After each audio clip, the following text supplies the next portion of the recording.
Hey everyone, today we are talking about something most of us struggle with more than we want to admit. Overthinking, not only during our interactions, but also after. You know that feeling, you leave a conversation and you replay every word, every pause, every expression. Did I say too much? Did I sound awkward? Did they like me? Did they understand? That constant mental replay can leave you exhausted, anxious, and less confident in your relationships. And this can happen immediately following and even months after. Overthinking is not just a bad habit, it's often a signal that maybe there's something deeper going on inside of us. Before we get to that, we would love to thank Sarah E. Moreira for this wonderful review. She said, "Love this episode. Clear and direct communication is something I've been working on, and this gave such helpful real life tips. Can't wait to hear more." Thank you very much, Sarah. So, overthinking during interactions is actually one of the most common concerns women share with me. I've also lived it, that feeling of being present physically, but you're kind of lost in your own head mentally. I know how distracting and stressful and confidence draining that can be. And I've also seen how transformative it is when you learn to interrupt those mental spirals and just trust yourself more in real time. Welcome to Communication Skills for Working Women. I'm Elizabeth. And I'm Rose May. Do you find yourself second guessing or avoiding conversations because you're worried about being misunderstood? You're not alone. On this show, we're sharing tangible tools for assertiveness, emotional resilience, and real life communication wins and fails. Let's sharpen our communication together.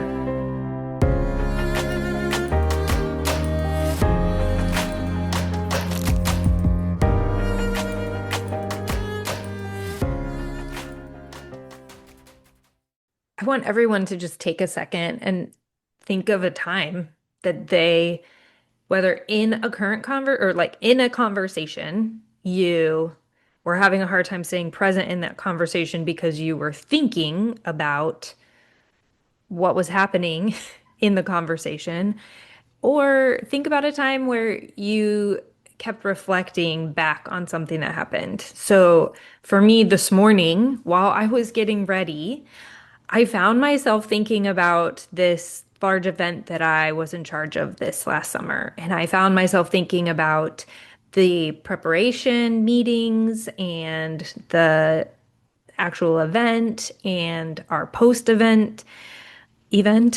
Um, I was thinking about the individuals I interacted with. I was thinking about how we had prepared things. I was just thinking about so many things around this. And in the middle of all of these thoughts, I said to myself, like, stop. Why are you thinking about this? What is actually happening? And then I actually went straight to a skill that we'll get to in a little bit. But I also asked myself, is this a skill deficit that I need to work on? Like considering what am I thinking about and kind of controlling my thoughts a little bit more? Is this an indication that maybe there's something there that I need to learn from or address or consider? Is this possibly anxiety that's showing up or different things? I started getting curious about my thoughts, which actually really like dissipated them, and I just kind of moved on to the next thing. But it was interesting where my thoughts went this morning. Well, and I want to just kind of give some context to this thing that you're talking about. We talked about this for a second before, but this was a very, very, very, very, very large project. There were hundreds of people involved. And so I can understand why your mind want to go back and your mind would want to go back and kind of evaluate or think about it, or even just wondering if you could have done a better job. That sounds completely understandable to me for such a high stakes kind of activity or project that you're putting together. And so I just want to, yeah, I just feel like it's important to give context about that. I also think that sometimes like you said, these can just be like everyday occurrences, and sometimes they're a little bit more clinical. And if they're getting to a situation where you feel like they're a little bit more clinical, maybe it's really, really difficult to put into action some of the things that we're going to be talking about in just a second, or you find yourself unable to function, or it becomes so distressing that it interferes with your daily functioning. That's an indication that it's probably something a bit more clinical, and it's time to see someone. It's not the only reason to see a therapist or to get some outside help, but it's definitely an indication that we're probably moving into that space. So I just wanted to highlight that as we give some of these tips, as we share some of these tips. I appreciate that guidance of, when is it appropriate to go, or not appropriate, but when is it that we might really want to go get some additional help or support? It's nice to Yeah. have those guidelines. As you were just talking a little bit about this event, I actually was like, oh, we went back to where the event was just a week ago. Yeah. And I'm like, oh, maybe that's partially why I was thinking about it again, Right. because our family went back to that area because we actually have family in the area. And we had taken a large group of people to this location. So that makes a little bit more sense to me now why it had kind of popped up in my mind, even though I really already thought that I had post-event thought through everything and kind of Mhm. processed everything. Um, but going back to that location probably See, the makes power me of think. talking to a therapist. What do you know? Or your friend. Or your friends. Very true, though. It's interesting. Uh, And even coaching and therapy are very different things. And with coaching, you're asked a lot of questions, and the questions are to get you to be thinking because the answers are within you. mhm. And so it's interesting just even hearing things parroted back, answers parroted back, or questions given, and the thoughts that come up. So, all right, did you want to add something? Sorry. Oh no, yeah, I just agree with you. Okay, we are going to talk about Dr. Daniel Amen. He is very successful psychiatrist. I've read many of his books over the years, and he's been a great resource to me. He actually has a clinic here in the DC area. He has many all over the United States, and he teaches, they're called ants, automatic negative thoughts. And so this morning, when I was thinking about this event, I was going into the negative things. I was thinking about negative things around it. So some of his examples of automatic negative thoughts include, this is just interesting to think about what shows up for you. All or nothing thinking. So this involves thinking that things are either all good or all bad. Like, was this event all good or all bad? Was I going into this was all good or all bad? No, I wasn't going there with that. But I mean, many people do in many scenarios. Everything's all good or all bad, all or nothing. One of the second one is less than thoughts. So these automatic negative thoughts pop up when you compare yourself negatively to others, which we all do. Whether we're judging someone else's actions and comparing it to our own, or we're comparing ours to others, especially with the onset of everybody blasting their lives on social media, mind you, the good parts of their lives. And then I have questions about people blasting like the really awful part of their lives, because I just have issues with all of it. But just comparing yourself negatively to others. Some of you may have also heard these listed as cognitive distortions in therapy. I teach these as cognitive distortions. Same thing, same principle.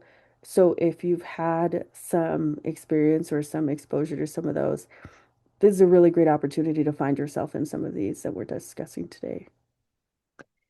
Another automatic negative thought is just the bad. This is when you only see the bad in the situation. Yeah. The next one is guilt beatings. I call these shoulds.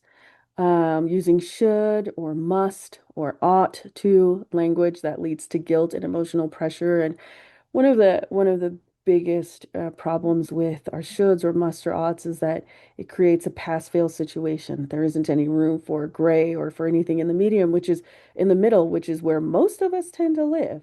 Most of us aren't typically all or nothing in the way that we behave, and yet we use this automatic negative thought to judge our behavior or to explain behavior or to create a standard for behavior. Years ago, my brother said to me, quit shooting on yourself. And that has been something that I have, like, him saying that to me that one time in that one way, it, I hear it now when I start to use Yeah. that language and it makes me adjust right away. Labeling is another one. Assigning harsh or derogatory names to yourself or others, distorting reality and self-esteem. So anytime you start getting into labeling, it's automatic negative thought. Fortune telling, predicting the worst case scenario without real evidence, a common pattern in people with anxiety and panic disorders. And just to kind of highlight the verbiage that's used in here is without real evidence. And I want to highlight that because I'm even thinking about a session that I had earlier this week.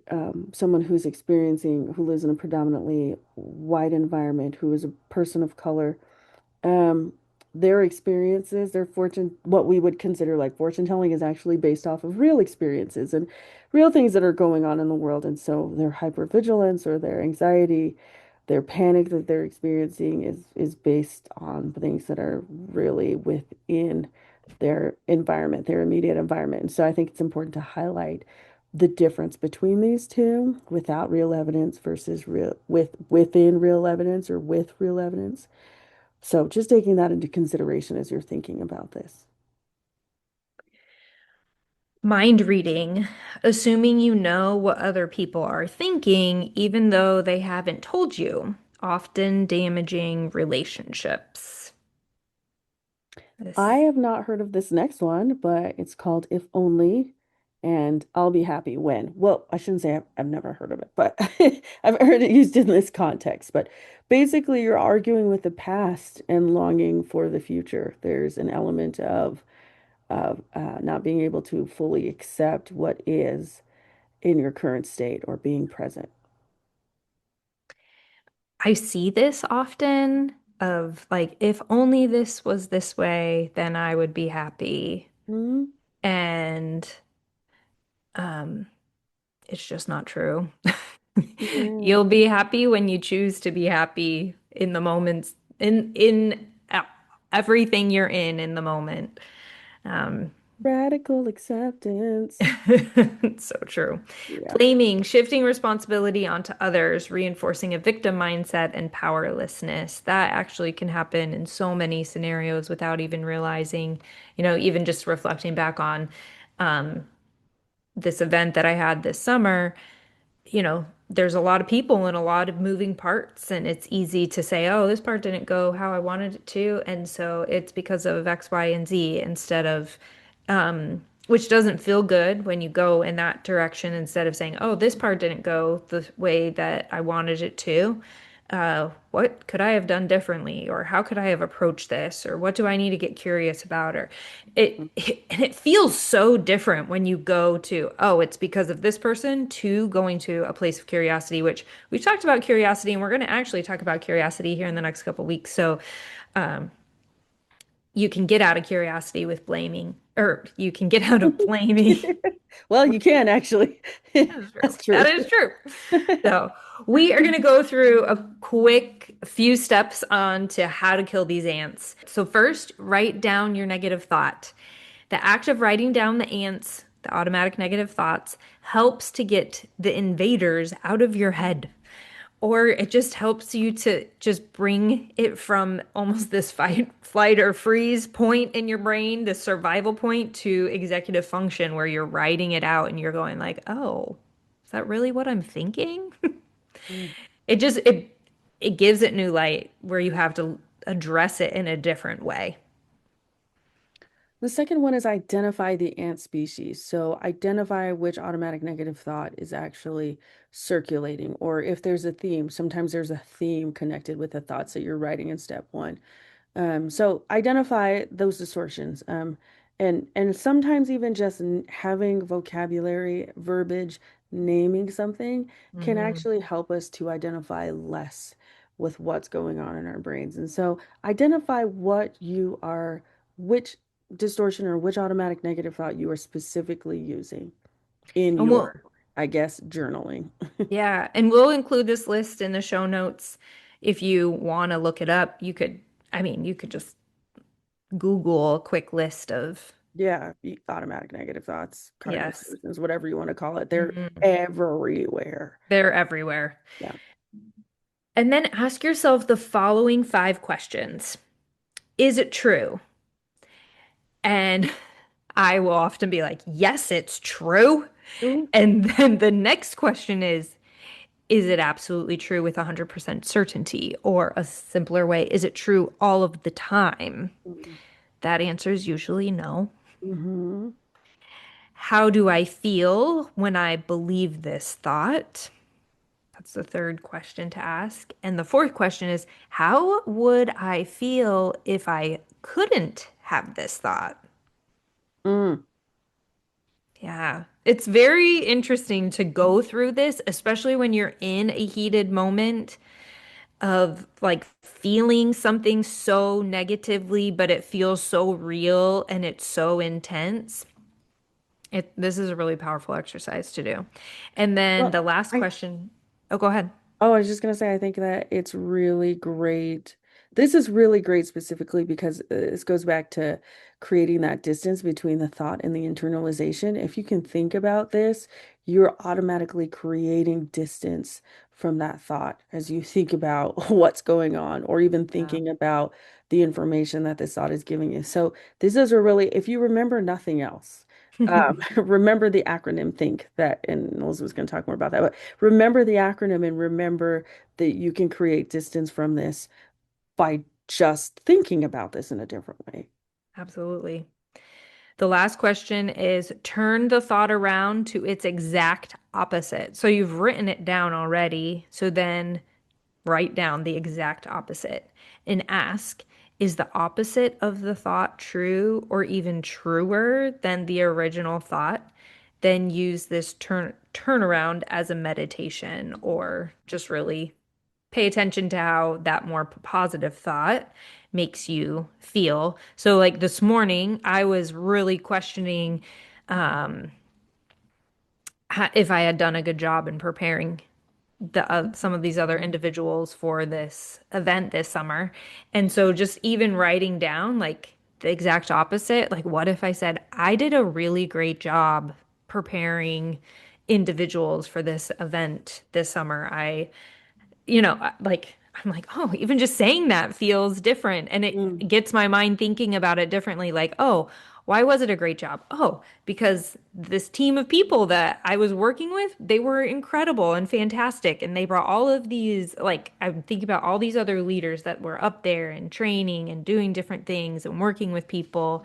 And then it also makes me realize how much bigger this event was than me. It takes the focus off of me on it. mm.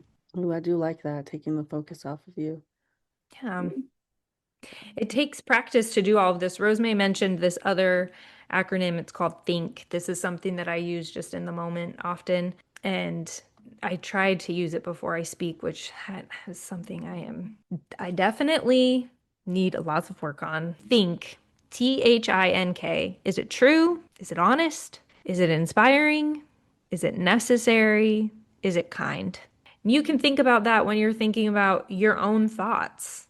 Are the things that I'm thinking about true? Are they honest? Are they inspiring? Are they necessary? Are they kind? What are you going to do this week, especially as we get into this holiday season, right? Or end of holiday season, or, beginning of the new year.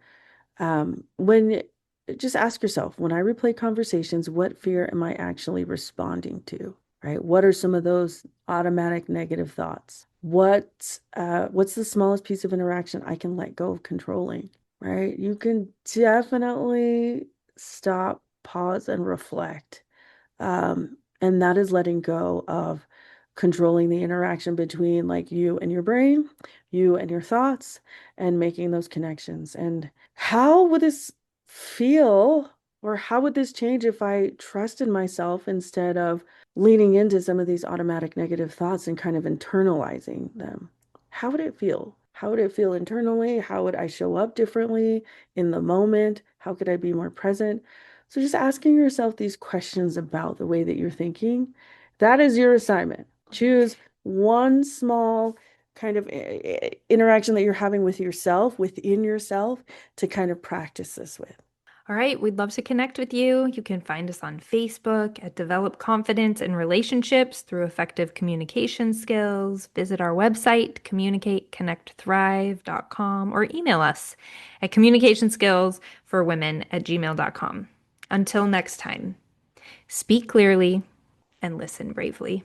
When you feel confident in your communication, everything changes. We'd love to hear your wins, failures, and insights on Instagram at Communication Skills for Women. Leave a review and connect with us. Until next time, speak clearly and listen bravely.